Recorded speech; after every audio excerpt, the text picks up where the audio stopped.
Yes, Wakenya hamjambo pahali popote mlipo siku ya leo Disemba tarehe 1. Ni mimi wenu Isaac Mungai ama kijana msafi, na mimi ndio youth leader wa chama cha DCP kaunti ya Kiambu, na nimekuja hapa ili niwaelezee vile ambavyo mambo imekuwa ikiendelea kule Mbeere North. Na nimekuja hapa kwa sababu kwa muda mrefu hatujaongea na naona watu wengi wako na maswali mingi, na nimepigiwa simu mingi sana, nimeandikiwa messages mingi zaidi, na sijakuwa nikipata nafasi ya kuwaelezea vile ambavyo mambo imekuwa ikiendelea.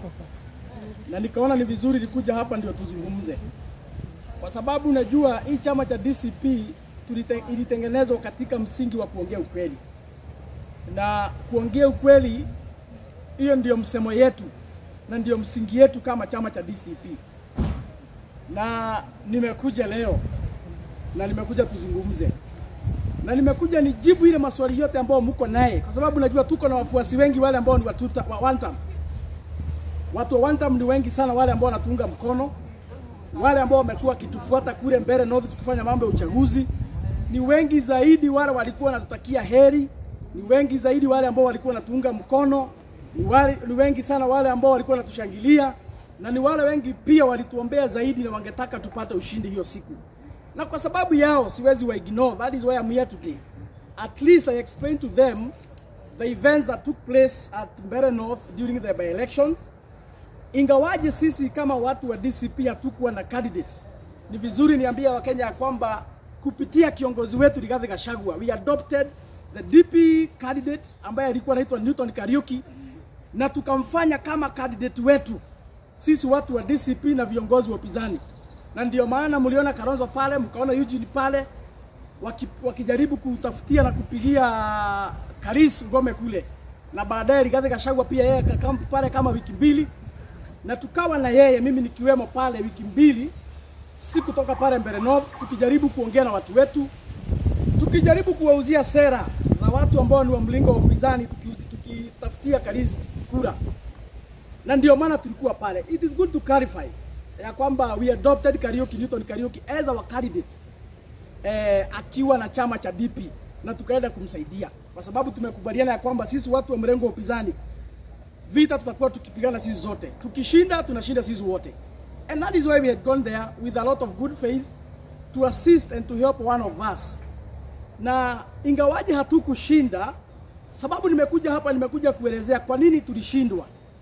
Nataka nielezee mambo matatu ambayo ilifanyika pale, ndio Wakenya na wafuasi wetu wajue nini kiliendelea, kwa sababu nimesema ya kwamba chama chetu cha DCP kimetengenezwa katika msingi wa kuongea ukweli, na tusipoambia wafuasi wetu ukweli hakuna biashara tunafanya. So ni lazima tunaambia wafuasi wetu ukweli, wale ambao wanatunga mkono, wale ambao wanatuombea, wale ambao walikuwa wanatokea heri.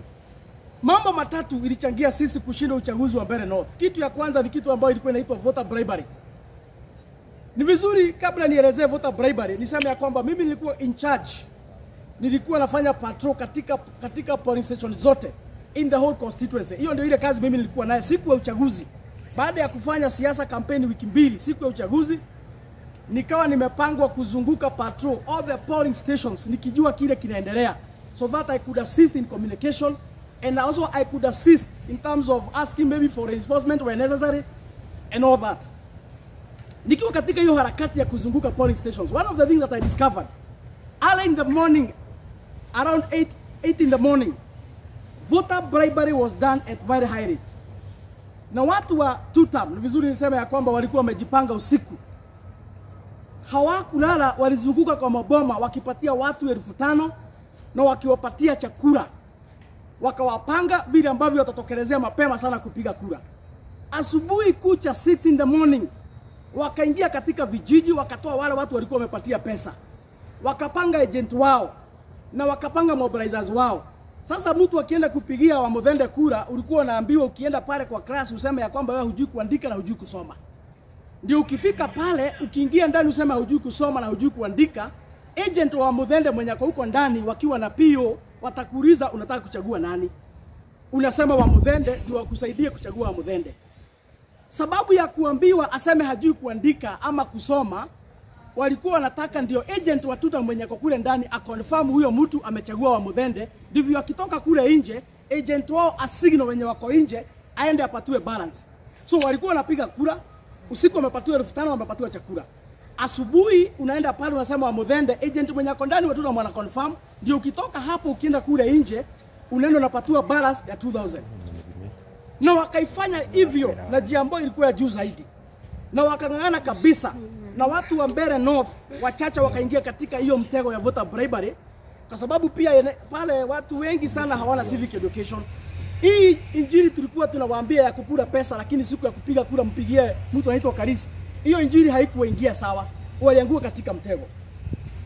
Voter bribery, it was at very high rate. Hiyo ni kitu moja ambayo ilifanyika. Na nilipoingia pale ndani nikaongea na maaskari. Nikaambia mbona mnakubali hawa majamaa wanapatia wapiga kura pesa hapa? Na mnajua ni kinyume na sheria. Askari wakaniambia kwamba for as long as hiyo biashara inafanywa kule nje, sisi tunajua. Ile biashara inaendelea hapa ya voter bribery tunaielewa. Lakini for as long as it is not being done within the polling stations, inafanywa kule nje, sisi hatushughuliki kule nje venye mnafanya. Hiyo ni biashara yenu huko. And that is how the policeman responded. So hawakushughulika kuvuruga ama kufukuza wale watu wa tuta walikuwa wanafanya voter bribery. When I observed that, katika ile timu yetu nikawaandikia nikawaambia vile ambavyo kunaendelea. Kitu ya pili ambayo ilifanyika, kwa sababu nimesema mambo tatu ilichangia tukashindwa. Voter bribery was one. Kitu ya pili, William Ruto na watu wake walikuwa wamejipanga mambo ya wizi hata kutoka siku ya kwanza tunaenda hapo kampeni. Na wakajipanga proper. Na hiyo siku ya uchaguzi, around kitu saa 6 saa 7 hapo, kule Chicago, walituma askari walikuwa na plain cloth. Na kila askari alikuwa na bunduki. Wakati waliingia kule kwa sababu walikuwa wameongozwa na kina Roko. Sisi tukaandikia timu yetu tukaambia vile ambavyo kunaendelea. Na wale watu walikuwa wanazunguka katika polling station wakiwa na gari ilikuwa na ballot box ikiwa sealed. Walikuwa pia na ballot papers. Walikuwa wamepanga kama watafaulu kuingiza zile ballot papers kule ndani itakuwa sawa. Lakini wasipofaulu kuingiza ballot papers, pia walikuwa wamepanga hii ballot ambayo walikuwa na hii ballot box ambayo walikuwa wameweka kula ndani na wameseal vizuri, walikuwa wanataka wapige bunduki juu, watoe vurugu katika polling stations, ndio katika ile kizungumkuti ya watu kupotea na watu kupiga nduru, waingie ndani wafanye exchange.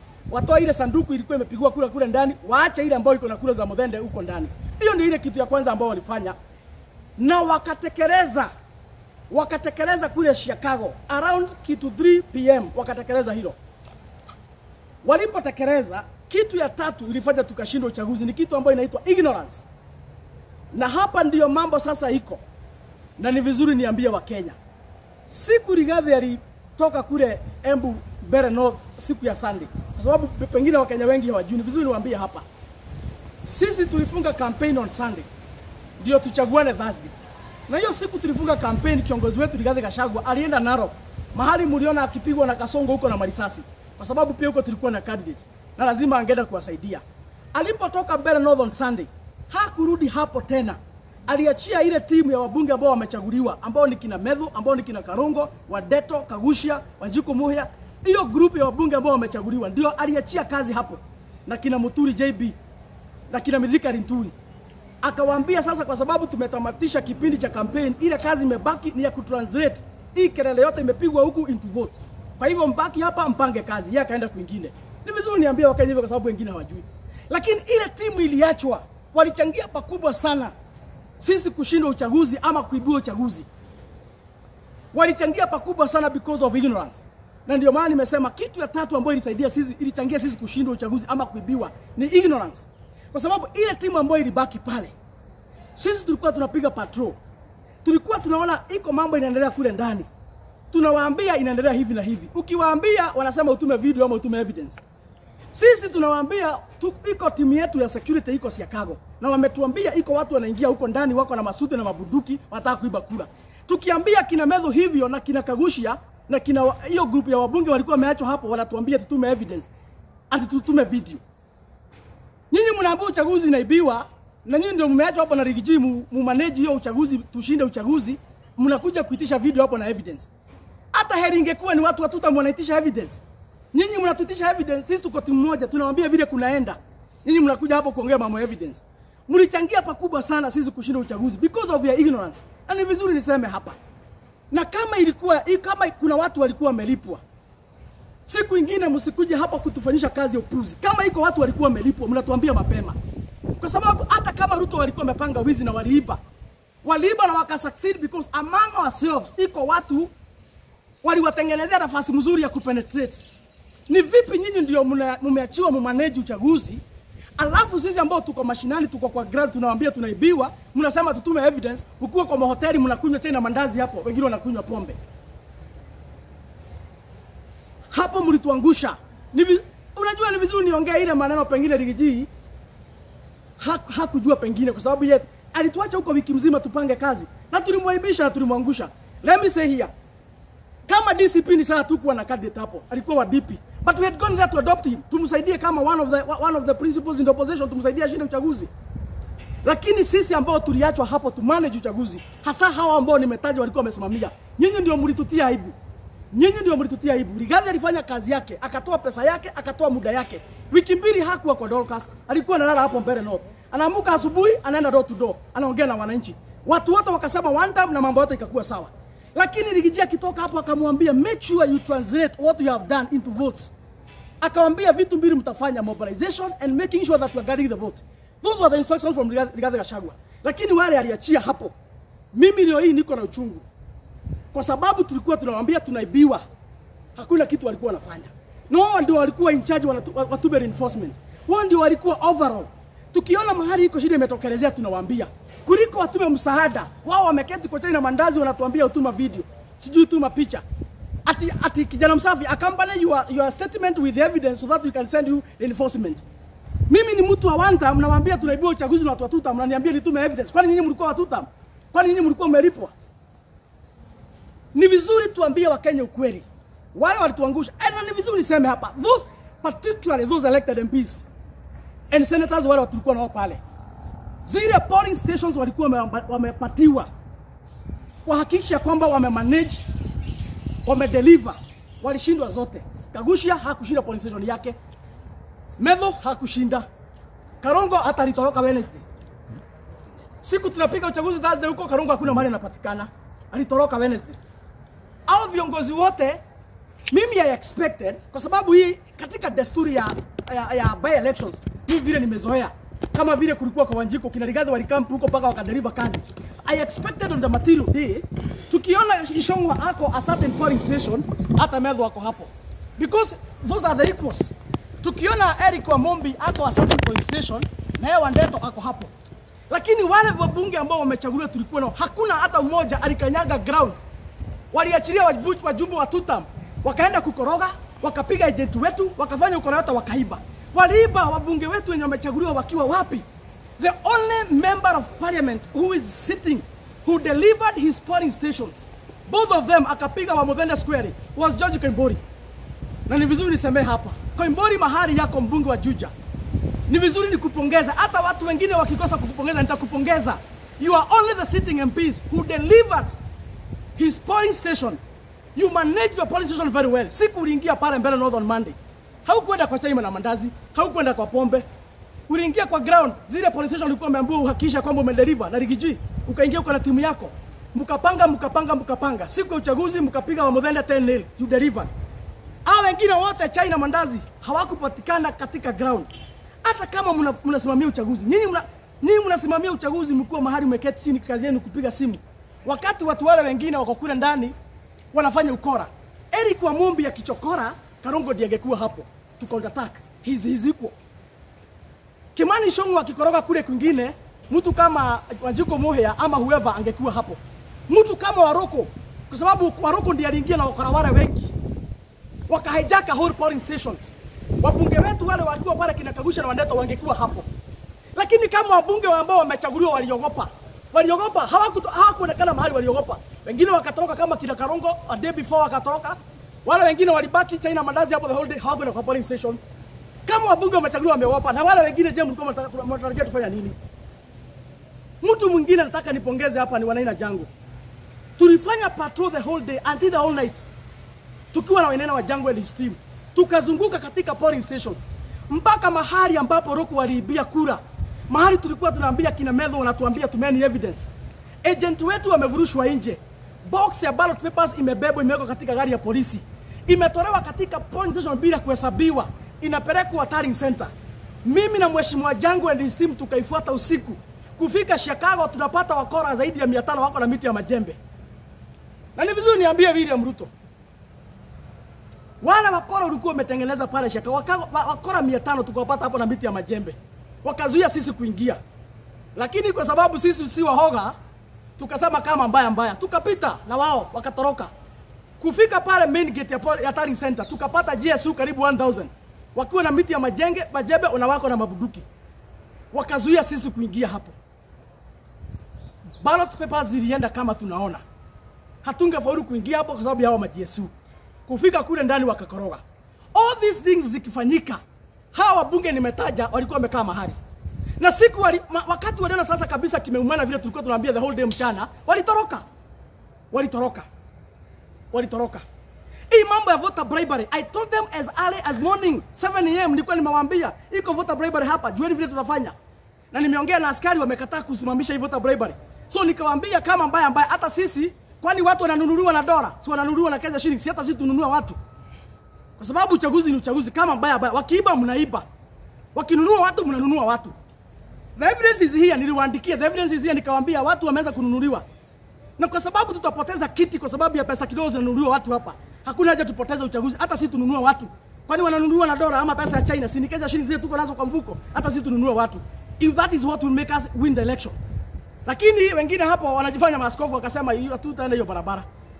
They ignored every information that we shared with them as the team that was in charge. They ignored the ground intelligence ile tulikuwa tunawapatia. And therefore it is good to say here, in as much as William Ruto aliiba kwa sababu watu wetu wale walikuwa in charge waliregea. Kama hawangeregea hiyo leo hii hiyo uchaguzi, hata wangejaribu kutuiba hawangeweza kuiba. Because the main business here is kutoka asubuhi hiyo the material day. Na ndio maana hata Rigiji alikuwa ametuacha huko. Yeye akaenda peke yake, sisi akasema tubaki hapo. Alisema tubaki hapo ndio tuweze kulinda uchaguzi. Watu wa Mbeere North wakasema nyinyi tutapiga kura, kazi yenu ni kulinda uchaguzi. Hii timu iliangusha mpaka watu wa Mbeere North because hata zile kura walipiga hawakuweza kuzilinda. Ziliibua tu kama wanaona. Kuibua uchaguzi is not an excuse. Wakiiba hata nyinyi mnaiba. Mimi hiyo ndio I believe in, wakiiba hata nyinyi mnaiba. Wakinunua watu hata nyinyi mnanunua watu. Kwani walikuwa wananunua na damu ama figo ama nini? Si ni pesa tu. That is what I believe in. Na sababu nimeongea hapa na uchungu. Sasa mambo imeanza kuchemuka.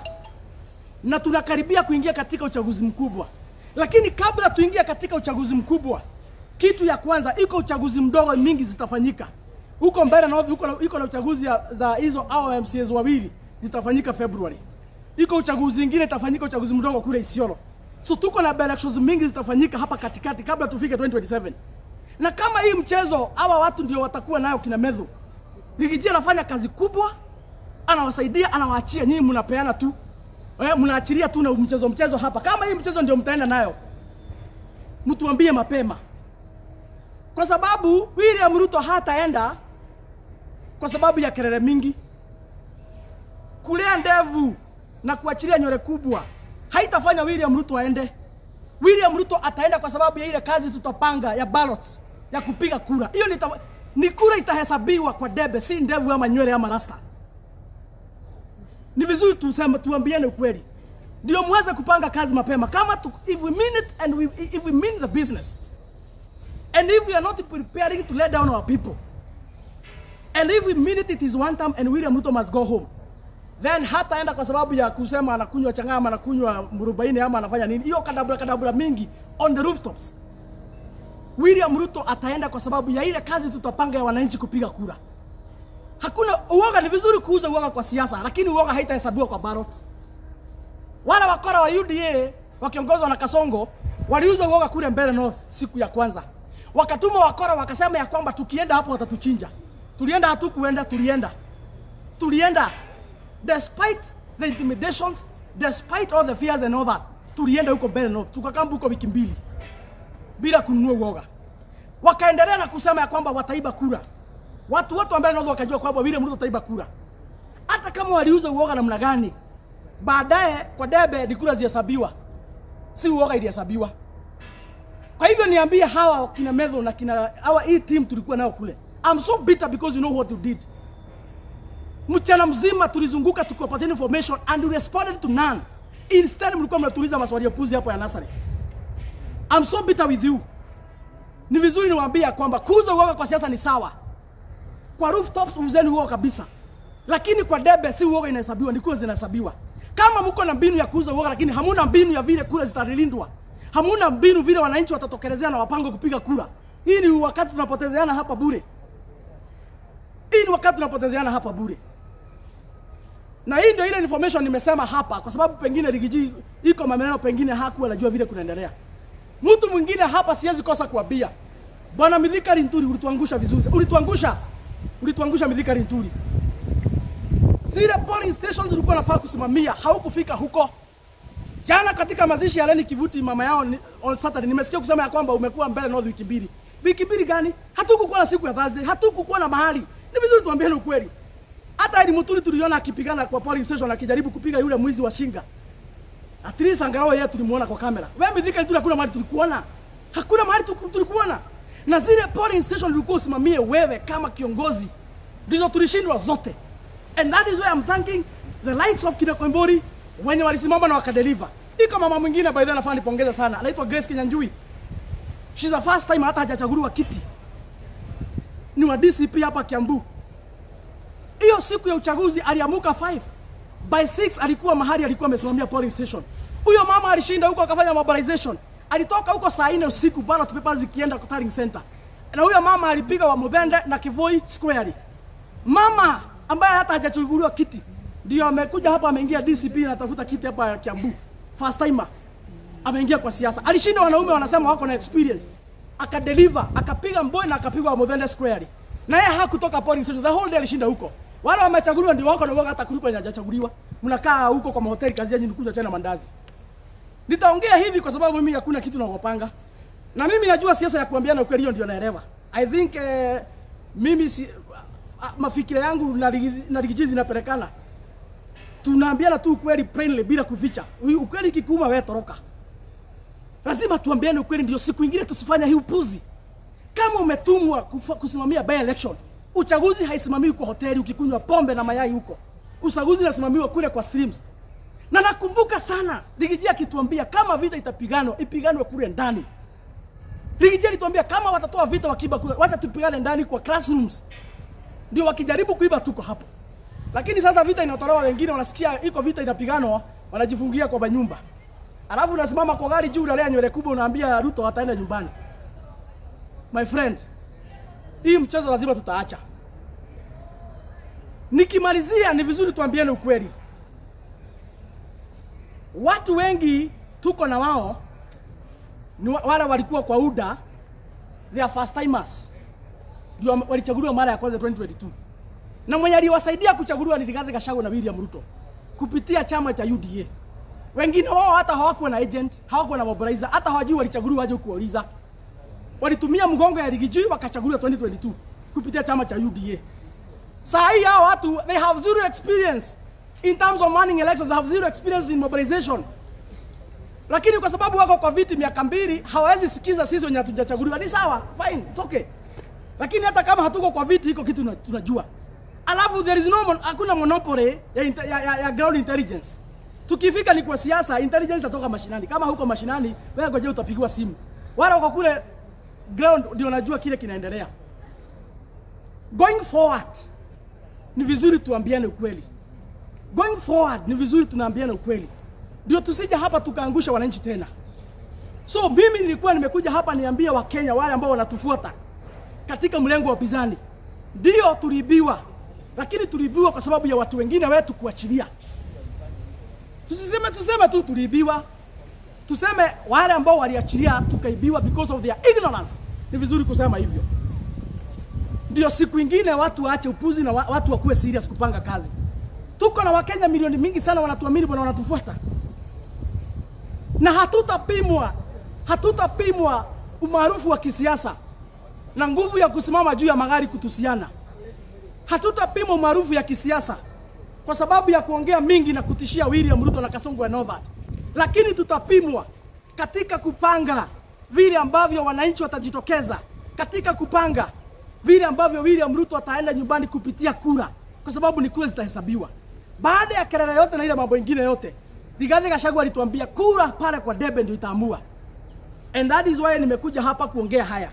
Mimi sina shida na mtu au hata nimetaja hakuna mwenye mimi nataka kiti yake. Ile kesi mimi hata sisimami kiti yote. So mtu asije akasema naongea hivi kwa sababu niko na shida na fulani. Hakuna mtu niko na shida na yeye. Sitaki vitu zenu, mimi sisimami kiti. Na nikisimama kiti hata msinipatie. Lakini lazima niwaambie ukweli. Kwa sababu kiongozi wetu alisacrifice. Kiongozi wetu amekaa pale wiki mbili anafanya kazi kubwa. Sisi ndio tulikuwa watu pale walikuwa wanasema one time. Lakini ignorance na mkaachilia voter bribery. Mkafungulia William Ruto mlango ya kutibia uchaguzi. Tukafika hapo. Nikimalizia niambie William Ruto hapa ni Kenya. William Ruto umetembea na kina huyu wa Uganda anaitwa Museveni. Umetembea na huyu mama anaitwa Salmia kwa sababu wao ni wenda wazimu, ni vichwa ngumu. Wanaendesha Kenya zao, nchi zao ni kama boma zao. Sasa unafikiria hapa Kenya utakuja kufanya hivyo? Mimi nataka nikuambie William Ruto hapa ni Kenya. Tuko na sheria na tuko na katiba. Na kama hautaheshimu wa Kenya, sisi ndio tulisema ya kwamba tunaheshimu katiba. Tukasema ya kwamba tutarudi manyumbani. Tutakupatia nafasi umalize miaka yako 5 ufanyie wananchi kazi. Tukasema hatutakutoa kinyume na sheria. Tukasema wacha tukuachilie ufanye kazi yako kwa sababu ulichaguliwa kidemokrasia, umalize tamu yako alafu tukutoe kwa debe. Usione tulikupatia hiyo nafasi kwa sababu sisi ni woga ama sisi ni wajinga. Tulikupatia hiyo nafasi kwa sababu sisi ni wanademokrasia na tunatii sheria ya Kenya. Lakini kama wewe kazi yako ni kutumia waizi na wakora, kama kazi yako bwana William Ruto, aibika sana bwana William Ruto, aibika. Wewe hata ufai kwenda kwa kanisa. Jana nilikuwa kwenda kwa kanisa. Hufai hata kwenda kwa kanisa. Ni rahisi gani unaenda kwa kijiji? Unatafuta wanaume unawapatia miti ya majembe. Waende wakapiga watu wakasimamia uchaguzi wakiiba. Na tuko na ABC na tuko na askari. Uchaguzi kusimamiwa na askari sisi hatuna shida. Wao wako kwa kazi yao. Lakini uchaguzi kusimamiwa na wakora majambazi, wakiwa na miti ya majembe na mapanga na masilaha. William Ruto umeangusha Kenya. William Ruto umeaibisha Kenya. William Ruto, hiyo sio haki, hiyo si demokrasia. William Ruto, ile maovu unafanya inafanya tuchoke kugojea 2027. Ile maovu unafanyia wananchi wa jamhuri hii inafanya tuchoke kugojea 2027. Tulikuwa tumesema tutaigojea, lakini ile maovu unafanya, ile speed unaenda nayo ya kuhujumu na kuvinyilia wa Kenya inafanya tuchoke sisi kama wananchi wa jamhuri hii. Kwa hivyo nikuambie, kama unarushia mpaka wananchi tear gas kwa kanisa, hiyo uovu unafanya bwana William Ruto. Wakenya sasa wako na maswali mingi.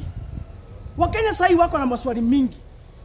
Na kama umeshindwa kusimamia uchaguzi ya haki na ukweli ya by election, Wakenya wanajiuliza kama 2027 wewe kama rais wa Jamhuri ya Kenya, kama utaweza kusimamia vizuri na uhakikisha kwamba IEBC wako independent, polisi wa Jamhuri ya Kenya wako independent. Wakenya wako na maswali mingi. Na itafika mahali tuseme kama mbaya. Itafika mahali sisi kama Wakenya tuseme kama mbaya. Hatuwezi kuwa saidi moja tunafuata sheria, lakini saidi nyingine haifuati sheria. Kama hakuna kama ikifika mahali tuone inasindikana, wacha tuondoe sheria. Kenya ikae hivyo kama wenda wazimu, kila mtu akuwe mwenda wazimu, kila mtu afanye venye anataka. Lakini hatuwezi kuwa na mrengo mmoja unafuata sheria, ingine haifuati sheria. Hawezi endesha Kenya kama ni mungiki. Hawezi endesha Kenya hivyo. Tuko na katiba, tuko na sheria. Idara ya polisi wako na kazi yao. Tume ya IEBC iko na kazi yake. Wewe hakuna mahali unakuja. Kazi yako ni kumake sure kama the head of state, kila pande ya serikali inafanya kazi yake vile ambavyo inastahili. That is your assignment, President William Ruto. Lakini usione tunatii sheria ufikirie sisi ni waoga. Itafika mahali hata sisi tuweke sheria chini, kila mtu Kenya aishi kivyake. Niambie wa Kenya nikimalizia, safari ya kuhakikisha kwamba Kasongo ni one term haitasimamia hapa. Mpaka 2027 tutaisukuma mpaka mwisho. Mambo bado ni kionjo. Viongozi katika mlengo wa upinzani bado watazidi kutuongoza. Na Wakenya wazidi kujiandikisha, wale ambao hawajiandikisha, hasa vijana wetu katika nchi yetu. Safari ya kumake sure William Ruto ni one term, hiyo hakuna siku itasimama mpaka 2027. Kwa sababu hatuwezi endelea namna hii kama taifa. Otherwise ni hayo tu kwa leo. Kama kuna swali nitachukua swali moja ama swali mbili.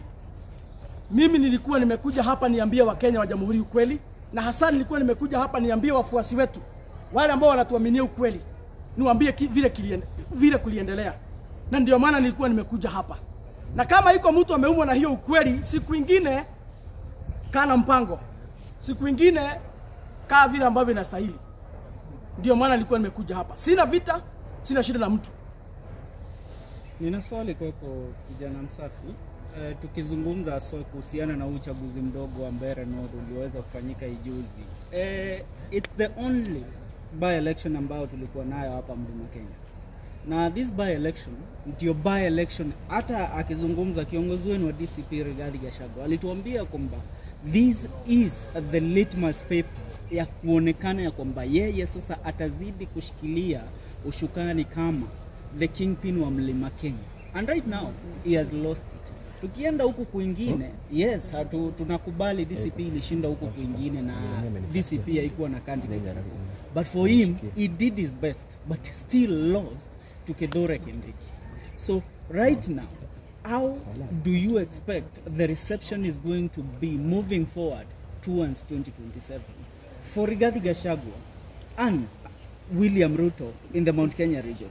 Looking at it, William Ruto after kushinda these by-elections alianza kucelebrate wapi? Hapa Kiambu County, akaenda kucelebrate kule Nakuru. Na wale watu walimpokea. I tell you, si ati ni Wakalenjin ama ni Wajaluo walikuwepo huko Kiambu. Ni watu wa Mount Kenya. So how are we going to continue singing the one-term narrative yet? Tunaona mambo ni kama yanabadilika after this by-election. Vizuri sema ya kwamba mambo hayajabadilika. Na tulikuwa na by-elections mingi. Ingawaje Kenya mzima macho yote ilikuwa hapa Mbeere North. Vizuri sema ya kwamba tulikuwa na uchaguzi zilikuwa zinaendelea katika kaunti zingine. Kule Kajiado ilikuwa uchaguzi. Hapa Nairobi ilikuwa uchaguzi. Kule Narok ilikuwa uchaguzi. Kule Kilifi ilikuwa uchaguzi.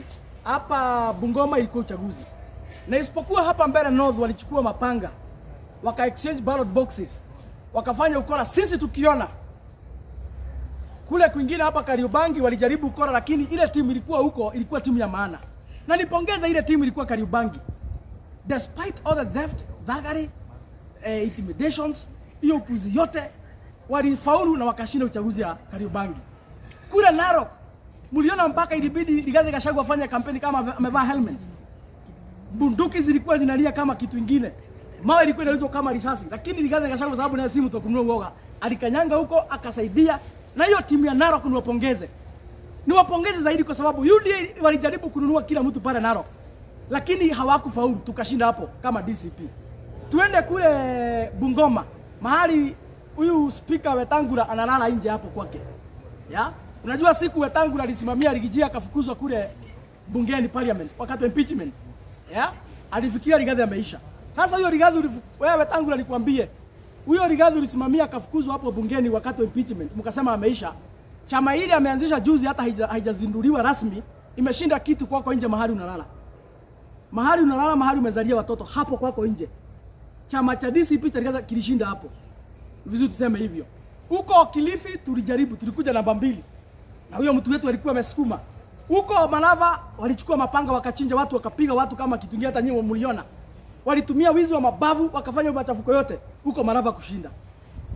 So tungeamini iko mahali William Ruto anaenda kama hizi by-election zote angeshinda uchaguzi. Una imagine sisi tunashinda broad based. Hapa Kariobangi Nairobi tumeshinda UDA na ODM wakiwa combined wote. Tunashinda broad based.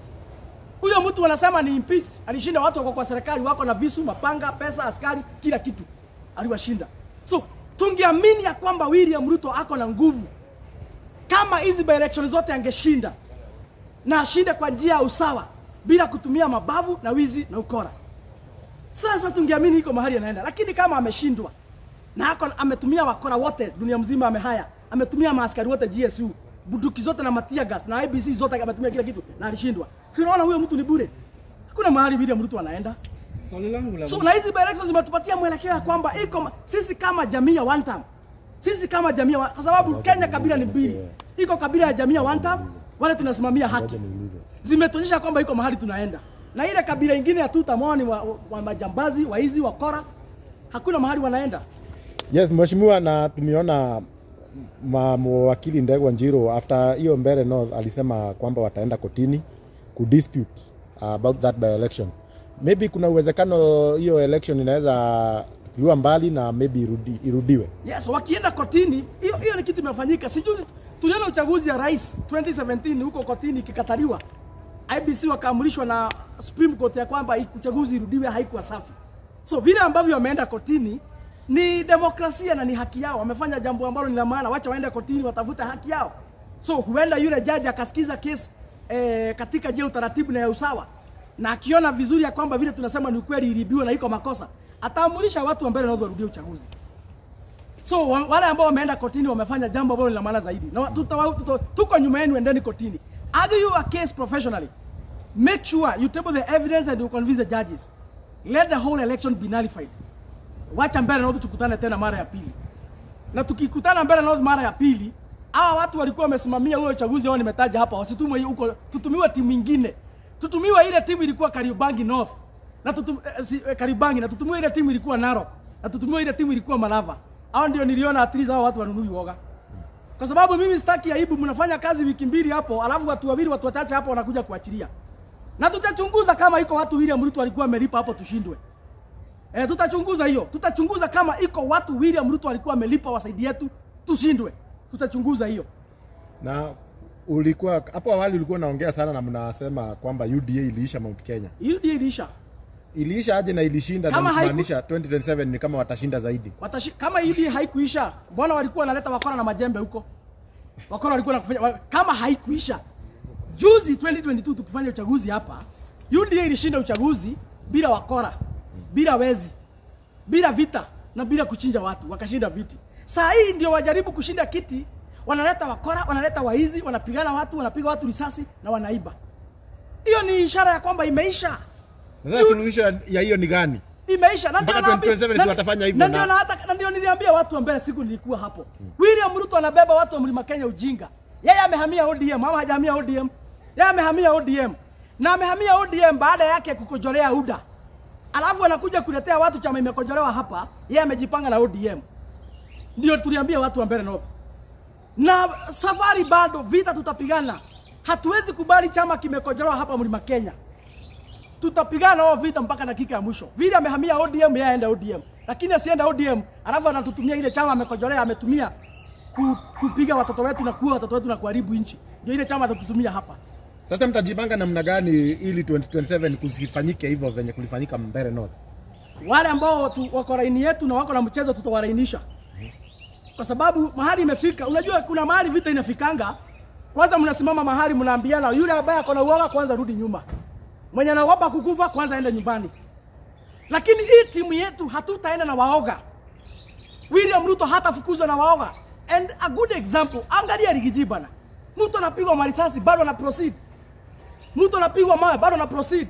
Anavaa helmet. Anaenda kupigana vita mahali bunduki zinalia. Huyo mtu ni muoga kweli? Huyo mtu si muoga. Na wale wote ambao hawataiga mfano ya Rigathi Gachagua katika upinzani tutawatoa. Tutawatoa. Wale ambao hawataiga mfano wa Rigathi tutawatoa.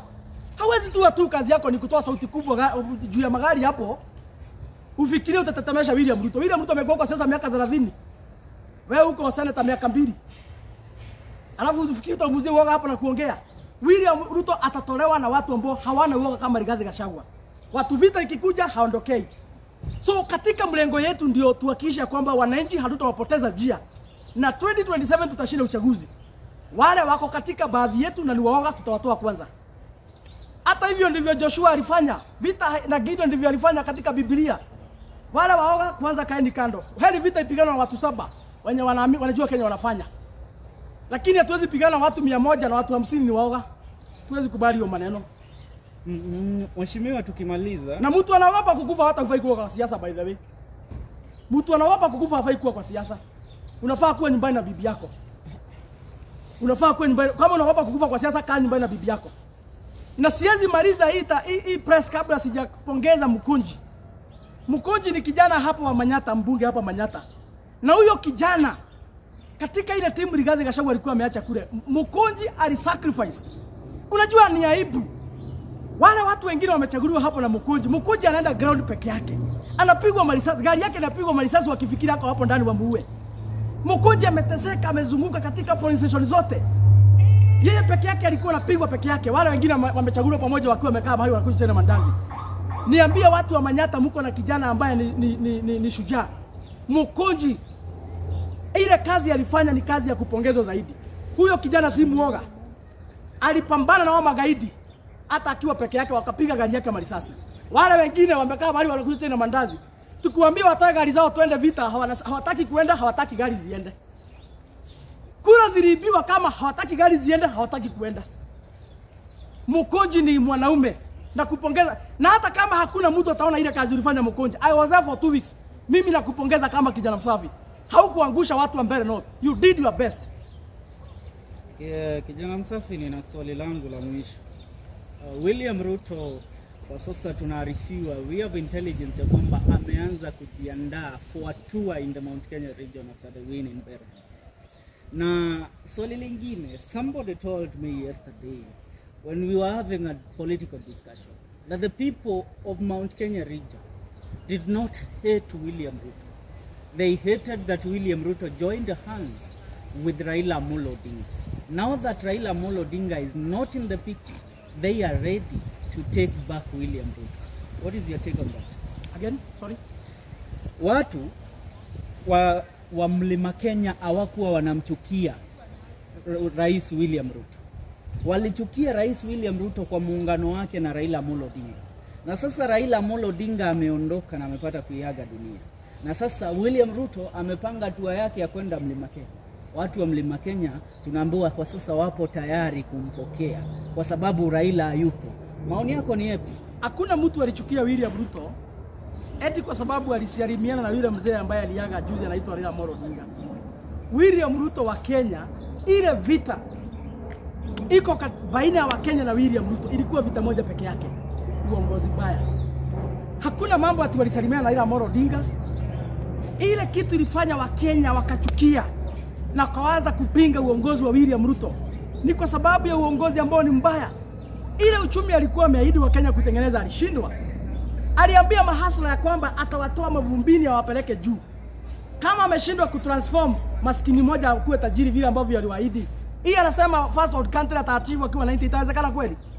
Utafanya Kenya aje kuwa Singapore na umeshindwa kusaidia maskini moja kuwe tajiri vile ambavyo aliwaahidi?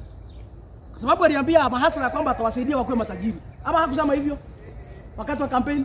Ameshindwa kubadilisha mahasla wakuwe matajiri, atabadilisha Kenya ikuwe Singapore vipi? William Ruto ameshindwa kuongoza Kenya. Ameshindwa kurekebisha mambo ya uchumi. Vile alikuwa ameahidi hakuna kitota moja ametekeleza. Na hiyo ndio vita ya William Ruto na Wakenya. Hasa mimi kama kijana msafi, William Ruto si baba yangu, si brother yangu. Mimi hakuna kitu tunaweza kuwa tunaulizana na yeye kama mtu binafsi yeye. Kama mtu binafsi hakuna kitu tunaweza kuwa tunaulizana na yeye. Ile kitu inafanya tunamkashifu kila siku na kumkosoa ni kwa sababu yeye ndiye rais wa Jamhuri ya Kenya. Ako na kura zetu, ako na ushuru yetu, yeye ndiye kiongozi wa Kenya. Na sisi kama wananchi ni haki yetu kumrekebisha. So vita yetu na William Ruto is purely about issues, not about whoever he associates them with. That is not an issue. So hata akikuja hapa Mlima Kenya, sasa venye unasema bila Raila Amolo Odinga, kwa sababu sasa Raila hayuko tena, hatutamkisi. Ni vizuri tumwambie hivyo, hatutamkisi hata akikuja hapa Mlima Kenya. Sisi tuko na haja na ile kazi alituahidi. Siku tulimpigia kura kama wakajua hapa 2027. Na bila kufanya hiyo kazi William Ruto hatuwezi kukisi. Tutakukashifu, tutakukosoa. Kwa sababu siasa si mapenzi. Mapenzi ni ya mtu na bibi yake nyumbani. Kwa siasa ni upatiwe kazi na wananchi uwafanyie kazi. Hii mambo inaendelea hapa kwa siasa ni mambo ya maendeleo kusaidia wananchi na Wakenya. Ndio maana walikuchagua na wakupatia ushuru yao manage. Kama umeshindwa hiyo hatutakukisi, tutakwambia ukweli. Yes. Kama hakuna swali lingine tutafungia hapo. Hiyo taarifa mhakikisha kwamba imefikia Wakenya. Na hiyo nimeongea ndio ule ukweli. Hata nikiitwa mbele ya mahakama, hiyo ukweli nimeongea leo ndio ile ukweli nitaongea hata mbele ya kiti cha Mwenyezi Mungu. Kwa sababu mimi nimefunzwa siasa na Rigathi Gachagua, siasa za kuambiana ukweli. Na tusipoambiana ukweli hakuna mahali tunaenda. Tusipoambiana ukweli hatutarekebisha. Kwa hivyo ni vizuri tunaambiana ukweli.